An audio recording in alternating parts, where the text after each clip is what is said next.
Have you ever tried watching a horror movie during the day? You know, when it's really bright outside and your family is walking around talking loudly, not really allowing you to experience the film itself. Now imagine watching it in absolute silence, in pitch dark, where every sound makes you jump out of your skin. Now that is an experience. Now, this video is not about filmmaking, but it's about user experiences and how it differs from user interfaces.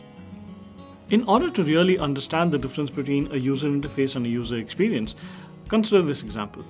You're sick, right? And you go to the hospital, and in the hospital, you walk up to the reception, but the receptionist really doesn't care about you. She doesn't tell you whether the doctor is in or out. She doesn't tell you how you need to get to the doctor's cabin, and you're basically left on your own. She just gives you your token number, so to say. So you try to find your way to the doctor's cabin. You have to wait in the queue over there. You have no idea how many patients are ahead of you, how many are behind you. Well, that doesn't matter, but you really don't know how long you have to wait for your turn. And then once you meet the doctor, you come out. You don't know where the pharmacy is. You're really left in the dark, right? So that kind of completely ruins the experience of going to the hospital, and being sick doesn't really help. Now imagine a different experience. You're still sick, you go to the hospital, and as you walk towards the reception, there's a map which is laid out, and it tells you that, okay, this is the reception, this is where you are, and the pharmacy is towards your right, the doctor's cabins are towards the left, and you know, it has everything. It tells you where the cafeteria is. Everything is marked out.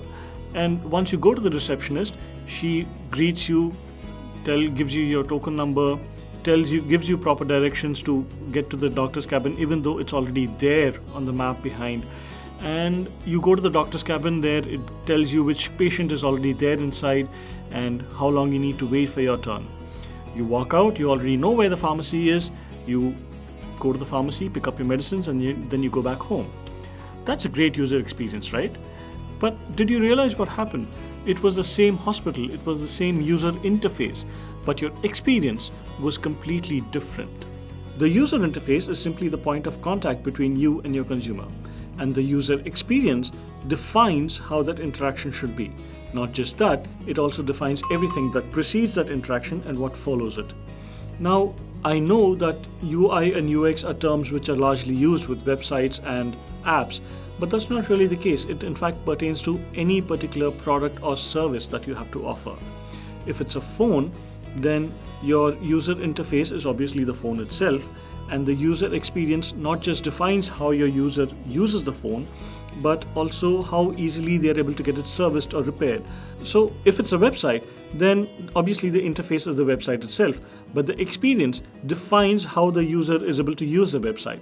When I say that, what I mean is if you're selling a service through your website, then how easily is the user able to book that service?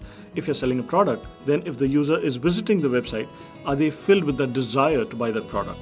And if it's a brick and mortar store, then obviously you don't want someone who's walked into your showroom to buy a car feel like he's come to buy clothes. The user experience is a layer built on top of the user interface, and the two cannot exist without the other.